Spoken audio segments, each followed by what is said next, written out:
Hello guys and welcome back into a new brand video. In today's tutorial, I'm going to show you how to create or add the CV into GitHub. So make sure to watch the video to the end and follow these simple steps.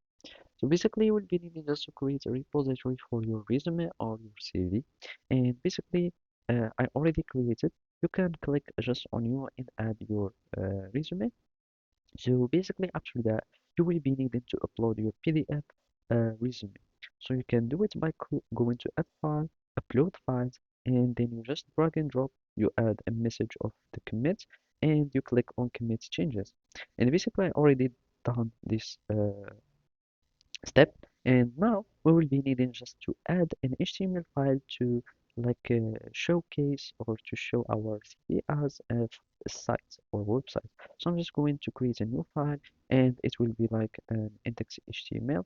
So I'm just going to name it index.html, and we will be needing like to add uh, these lines. You can just what we are interested in is the iframe. So make sure you are on the body, and from here you will need like in the source you will need to add your link here.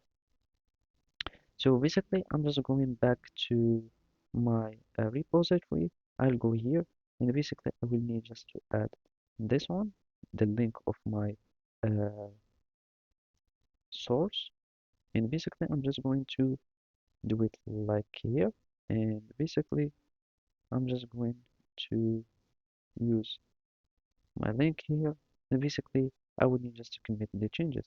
So I'm going to commit, and basically I'm just going to settings and go to pages, and basically I'm just going to deploy my branch and click on save, and you will be needing like just to wait for your page to be uh, deployed. You can go to the action to see like the states of deployment. So you will be needing like just to wait for the deployment parts to be finished, and it is being built, and basically that's it.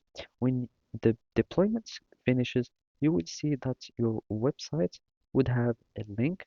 So basically your repository will become a website, and you will see the link here. So basically that's it. Thank you for watching, and see you next time.